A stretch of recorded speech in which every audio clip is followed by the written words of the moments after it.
नमस्कार, स्वागत है आपका हमारे इस खास कार्यक्रम में। पूरा दिल्ली या यूँ कहें कि पूरा एनसीआर इस समय एक आँख की बीमारी से बहुत परेशान है। चाहे वो एम्स हो, चाहे प्राइवेट अस्पताल हो, चाहे प्राइवेट क्लिनिक हो, हर जगह आँख आने की बीमारी एक ऐसी चली है जिसकी वजह से अस्पतालों में डॉक्टर के पास लंबी लाइन लग रही है। एम्स जैसे अस्पताल में तो लोगों के खड़े होने की जगह भी नहीं है। हमारे साथ जाने माने डॉक्टर संजय गौतम हैं, फिजिशियन हैं और जाने माने डॉक्टर। मैं इसलिए कह रहा हूँ कि यह मेरा भी व्यक्तिगत अनुभव है, कई लोगों का अनुभव है कि ऐसा कहा जाता है कि बहुत सस्ता इलाज बताते हैं और ऐसा इलाज बताते हैं जो बड़ा सटीक होता है। लिहाजा हमने सोचा कि क्यों ना डॉक्टर संजय गौतम से इस पर राय ली जाए, क्योंकि यह बीमारी जो है वो घर घर में हो गई है। तो हम इनसे जानते हैं और इन्हीं से जानेंगे कि क्या है ये बीमारी, क्या करें इसमें, क्या ना करें, पूरी डिटेलिंग आज हम इनसे बात करेंगे। डॉक्टर संजय, आपका बहुत बहुत स्वागत है। नमस्कार। डॉक्टर संजय, सबसे पहली बात जिसको हम लोग आई फ्लू कहते हैं आम भाषा में, या आम भाषा में लोकल भाषा में कहते हैं आँख आना, इसके बारे में जरा बताएं क्या है। देखिए, आँख आना आजकल क्योंकि मौसम ऐसा है, इस मौसम में ये हर साल होती है। इस साल कुछ ज़्यादा है, एपिडेमिक का रूप ले लिया है। करीब 50% पेशेंट ओपीडी में आँख आने के आ रहे हैं।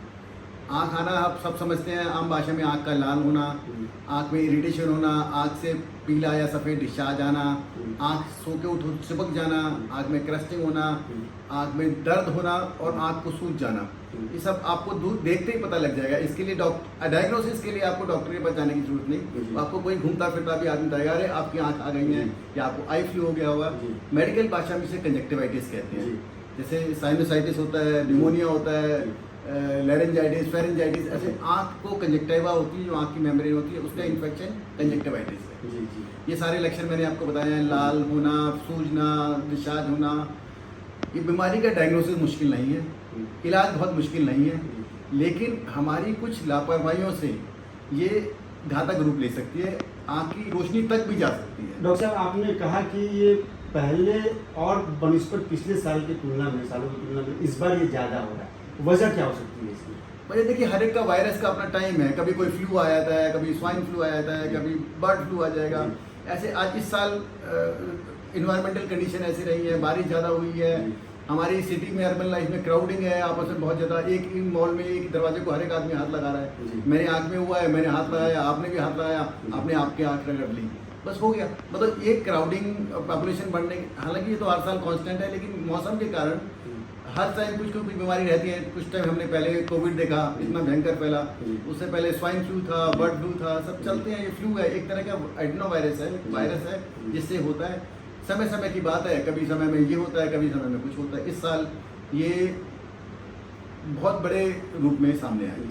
अरे डॉक्टर साहब, आपने बात की लक्षण की, तो मैं एक स्पेसिफिक, चूँकि आप लगातार बता रहे थे उसको, मैं एक स्पेसिफिक जानना चाहूँगा कि इसके क्या क्या लक्षण होते हैं जिससे आदमी तुरंत ये पहचान ले कि उसको आँख आ गया या आई फ्लू हो गया। देखिए, सबसे पहले तो आँख में आपको इरिटेशन होगी, आँख लाल हो जाएगी, सामने वाला को लगेगा कि आपके आँख में कुछ गिर गया है। सो के उठेंगे तो आँख चिपकी हुई मिलेगी, डिस्चार्ज मिलेगा, आपको पस टाइप आएगी, आँख खोलने में दिक्कत होगी, रोशनी जाने में आपको तकलीफ होगी। आप रोशनी में जाएंगे तो आपको लगेगा कि चौंधा लगेगा। तो ये सब आँख के लक्षण है। बहुत ज़्यादा बढ़ जाए या हम लापरवाही कर जाएं तो देखने में ब्लरिंग हो सकती है, आँख में बहुत भयंकर दर्द हो सकता है, छोटे बच्चों में बुखार भी आ सकता है। अच्छा डॉक्टर साहब, इसमें जो एक सबसे बहुत अहम सवाल है जो लोगों को समझ में भी नहीं आता, क्योंकि यह आँख आना जिसको आई फ्लू कहते हैं, ये हम भी अपने बचपन में देखते थे और हमें भी 2-3 बार हुआ है, आपको भी हुआ होगा, जाहिर सी बात है। लेकिन सवाल आपने जो बड़ी बात कही कि भाई इन दिनों ये बढ़ गया, गाँव में भी, छोटे शहरों में भी होता है, कोई जरूरी नहीं कि दिल्ली एनसीआर में ही हो। वजह इसकी क्या इन्वायरमेंटल वजह है या फिर कोई और म्यूटेशन ऑफ वायरस है जिसकी वजह से तेजी से फैल रहा है? देखिए, कंजक्टिवाइटिस या कोई भी बीमारी हमारे शरीर में 2 या 3 कारण से होती है। एक वायरस, एक बैक्टीरिया और एक ऑटोइम्यून में, तो अपने आप अंदर से हो रही है। तो वायरस वाली बीमारी कोई भी हो वो बहुत तेजी से फैलती है, चाहे वो नॉर्मल कफ कोल्ड हो, फ्लू हो, इन्फ्लुएंजा हो, कोविड हो या आई फ्लू हो। लेकिन जो हम बचपन में देखते थे वो बैक्टीरियल इन्फेक्शन हो गया था।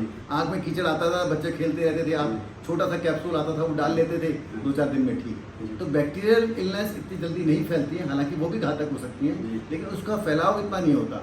वायरस बहुत तेजी से फैलेगा और 1 हफ्ते 15 दिन बाद गायब हो जाएगा। सबको हो जाएगा। अब अच्छी बात यह है इस बीमारी की कि ये बहुत ज़्यादा जानलेवा नहीं है। जी। ये आँख के अलावा कहीं बाहर नहीं फैलता है, पूरा जी। वायरस जी। आँख में ही रहता है। जी। आँख में भी इस बार जो वायरस है ये बहुत एडनो वायरस है एक तरह का, जो कि बहुत सीरियस नहीं है, लेकिन हाँ लापरवाही जरूर होगी तो बात बढ़ेगी। अच्छा डॉक्टर साहब, जो सबके मन में सवाल ये है कि अगर ऐसी बीमारी होती है, मान लीजिए आई फ्लू हो गया, सबको हो रहा है, तो उसमें क्या करें?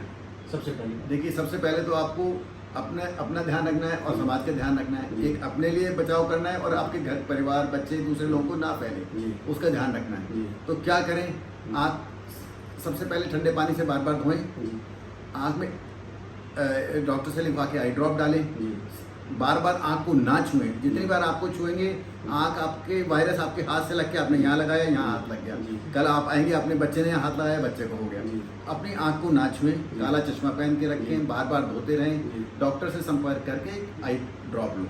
क्या सैनिटाइजर का भी इस्तेमाल करना चाहिए हाथ को धोने? जी बिल्कुल। जितने जैसे कोविड फैलता है, कोई भी वायरस फैलता है, जी। अब मैंने आँख को हाथ लगाया, मेरे हाथ में वायरस है, जी। जब तक ये आपकी आँख में नहीं पहुंचेगा आपको नहीं हो सकता। जी। मैंने यहाँ हाथ लगाया, जी। आपने सैनिटाइजर यहाँ पे हाथ लगा के लगा भी लिया, उसके जी। बाद अपने हाथ को सैनिटाइज कर लिया, जी। उसके बाद अपने आंखों में लगाओ, कोई दिक्कत नहीं कोई है। दिक्कत नहीं। आपकी हाथ धोते रहें, हाथ को सैनिटाइज करते रहें, पर्सनल हाइजीन हैंडल वैंडल को साफ करते रहें, यही वो है। यानी आपके हिसाब से भीड़ भाड़ जगहों में जाने से बचें, संपर्क से बचें, हाथों को धोते रहें और आँख में ठंडा पानी डालते रहें। चश्मा लगाएंगे तो बेहतर है, वो इससे एक फायदा होगा कि आपको चौंधा नहीं लगेगा, दूसरा आपकी हाथ अपने हाथ आपके आँख पे नहीं लगेंगे, तो आप नहीं फैला पाएंगे इससे। अच्छा, थोड़ा एक टेक्निकल सवाल मैं आपसे पूछना चाहूँगा कि एक्चुअली इसमें होता क्या है, इस बीमारी में क्या होता है, क्यों आँख का कौन सा ऐसा पार्ट है जो इन्फेक्टेड होता है और फिर लोग कहते हैं ये आई फ्लू है, क्या होता है? देखिए, आँख हमारी बहुत नाजुक है। जी। आँख के ऊपर एक पतली झिल्ली है जो आँख की गोलाई पे भी है और आईलिड्स के ऊपर भी है, जी। उसको कंजक्टिवा कहते हैं। कंजक्टिवा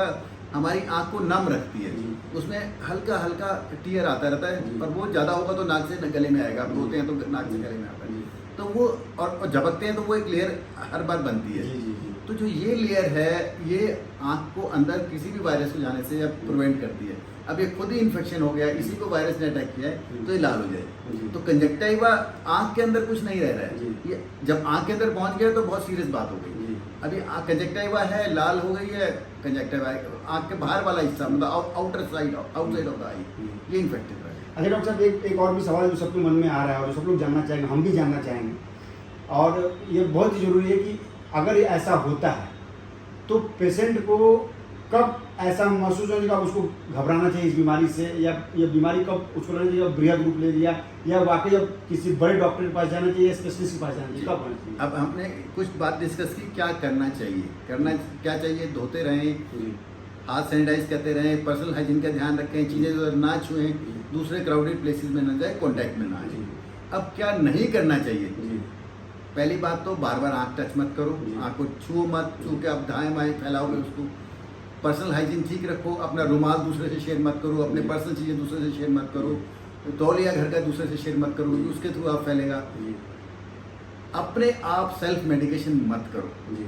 सबसे खतरनाक चीज़ जो इसका सबसे बुरा असर पड़ता है वो सेल्फ मेडिकेशन से। घर में किसी बुजुर्ग आदमी की दवाई रखी है, सिप्लॉक्स डी, जी। उसमें डेक्स्ट्रोमेथोन, उसमें डेकाड्रॉन है, उसमें स्टेरॉइड्स हैं, जी। वो आदमी डालेगा, जी। वो नुकसान करेगा। जी। स्टेरॉइड या किसी भी तरह की दवाइयाँ अपने आप डॉक्टर के प्रिस्क्रिप्शन पहले ही लें, अपने आप मत लें। हाँ, कॉमन दवाइयाँ हैं, किसी भी फिजिशियन को, जरूरी नहीं आप स्पेशलिस्ट के पास जाएं, किसी भी फिजिशियन के पास जाके ले लें। आपको गड़बड़ दिखती है तो वो खुद ही कहेगा कि आप स्पेशलिस्ट के पास जाइए। घातक होने के लक्षण ये हैं, आँख में दर्द का एकदम बढ़ जाना, आँख ज़्यादा लाल हो जानी, आँख में आपको धुंधला दिखने लगना, जी। और आप फोटोफोबिया बोलते हैं, चौंधापन, आप रोशनी में आँख ना खोल पाएँ, जी। ये सीरियस बीमारी का लक्षण है।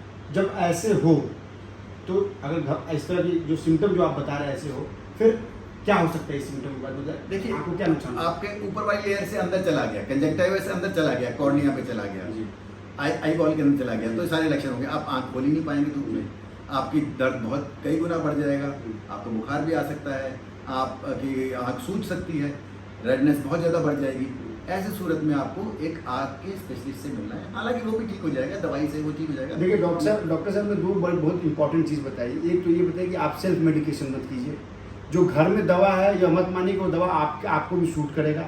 आपको अगर प्रॉब्लम है, समस्या है, तो आप तुरंत डॉक्टर से जाएं, राय लें, और दूसरी बड़ी बात उन्होंने बताई, कोई जरूरी नहीं है कि आप बड़े डॉक्टर के पास जाएं, किसी बड़े स्पेशलिस्ट के पास जाएं, आप अपने यहाँ के आसपास के भी जो डॉक्टर हैं, जो एमडी हैं, जो फिजिशियन हैं, उनसे भी जाके आप दवा ले सकते हैं, क्योंकि वो दवा वो भी बता सकते हैं। कोई आई स्पेशलिस्ट के पास बहुत ज़्यादा जाने की जरूरत नहीं, जब तक कि बहुत बड़ी बात ना हो जाए, जब तक डॉक्टर साहब ने जैसे बताया कि आँख के अंदर ना चला गया, लेयर के अंदर हो, तब तक घबराना नहीं चाहिए। डॉक्टर साहब मैं सही कह रहा हूँ? मैं बिल्कुल आप सही कह रहे हैं। आप केवल आंखें झपकते धोते रहेंगे, कुछ नहीं करेंगे तो आपकी आंखों को कुछ नहीं होगा, क्योंकि सेल्फ लिमिटिंग बीमारी है, ये वायरस अपने आप ठीक हो जाएगा। लेकिन आपने गलत दवाई ले ली तो आपको जरूर नुकसान हो जाएगा। तो हो सकता है 90% केसेस में आप किसी भी डॉक्टर के पास ना जाएं और केवल आंखें धोते रहें तो भी आपकी आंख ठीक हो जाएगी। 4 से 5 दिन में इसको ठीक होना ही है बीमारी में। अच्छा डॉक्टर साहब, इसका ये जो इसका ड्यूरेशन ऑफ जो डिजीज है, मतलब वो कितने दिन तक ये रहता है? ये डिपेंड करता है आपकी इम्यूनिटी पे। 5 से 6 दिन से लेकर हफ्ता 8 दिन भी हो सकता है। अच्छा, दूसरा एक बड़ा अहम सवाल है जो लोग अक्सर करते हैं अपने एक और बात है जिसमें ये बीमारी बढ़ सकती है, जो हमने बताया, कुछ इम्यूनो कॉम्प्रोमाइज पेशेंट हैं जिनकी इम्यूनिटी लो है, जो स्टीरॉइड्स पे हैं, जो किडनी ट्रांसप्लांट पेशेंट हैं, जो ऐसी दवाइयाँ खा रहे हैं, उनके लिए ये बीमारी बड़ी बीमारी। अदरवाइज बीमारी बहुत छोटी है, उनके लिए बीमारी है जो एंटी कैंसर ड्रग पे हैं, स्टीरॉइड्स पे हैं। डॉक्टर साहब, एक जो आम धारणा जो है, जैसे कोई भी बीमारी के लोग घरेलू उपचार करना शुरू करते हैं, घरेलू इलाज करना शुरू करते हैं, आपके नज़र पे क्या इस तरह की बीमारी का घरेलू उपचार करना चाहिए या नहीं करना चाहिए? इसके फायदे भी होते हैं, नुकसान भी होते हैं। देखिए मुझे तो कभी ज़्यादा फायदा नहीं, लेकिन नुकसान ज़्यादा दिखता है। आप क्या कहेंगे, क्योंकि आप एक्सपर्ट हैं? ये आँख का मामला है, आपके भगवान ने 2 आँख दी हैं और वो बहुत नाजुक चीज़ है, तो घरेलू उपचार ना कहें तो बेहतर है। क्योंकि घरेलू उपचार में कुछ डालिए मत, आप धोते रहे। घरेलू उपचार इतना हो कि आप किसी केमिकल से मत धोएं, किसी बोरिक पाउडर से मत धोएं, XYZ से मत धोएं, बस आप सिंपल सादे पानी से धोएं, आंखों को टच मत करें, चश्मा लगा के रखें। ये घरेलू उपचार है तो सही है, आप 4 से 5 चीज़ में 99% ठीक हो जाएंगे। लेकिन उसके अलावा कोई घरेलू उपचार, कोई आप तेल घी कुछ लगा रहे हैं, डाल रहे हैं, वो मैं नहीं सलाह दूंगा। डॉक्टर साहब, एक सबसे बड़ी बात है कि चलिए इस बीमारी से बच्चे भी इन्फेक्टेड हो रहे हैं, छोटे बच्चे भी इन्फेक्टेड हो रहे हैं, वो कितना चैलेंजिंग है आप लोगों के लिए? जब इन छोटे बच्चों के लिए होता है तो कितना चैलेंजिंग होता है? देखिए चैलेंजिंग इसलिए है कि बच्चा रो रो के परेशान करता है माँ बाप को। अदरवाइज बीमारी उनके लिए भी उतनी बुरी है जितनी बड़ों के लिए है। बच्चा आप तो समझ गए कि भैया मेरे को आँख में 4 दिन दिक्कत रही, बच्चे को तो कैसे समझाएंगे। लेकिन बच्चे के लिए भी उतनी ही सरल बीमारी है, इतनी बड़े के लिए है, उतनी ही घातक हो सकती है, इतनी बड़े के लिए हो सकती है। कोई इतना खास फर्क नहीं है। खास फर्क नहीं। तो डॉक्टर संजय ने बताया कि घबराना नहीं है, इलाज करना है, पहला।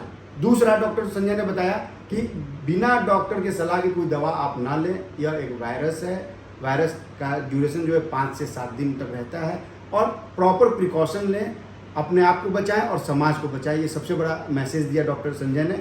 आप हमारे वीडियो को लाइक, सब्सक्राइब और शेयर जरूर करते रहिए। हम और भी कई चीज़ों से आपको रूबरू कराएंगे, कई बीमारियों से हम डॉक्टरों की सलाह लेते रहते हैं। और डॉक्टर संजय के बारे में मैं फिर एक बार कहूँगा, डॉक्टर संजय आपने भी सुना, बहुत आसान सा नुस्खा बताते हैं, बहुत लिमिटेड दवा बताते हैं। यह इनकी सबसे बड़ी खासियत है।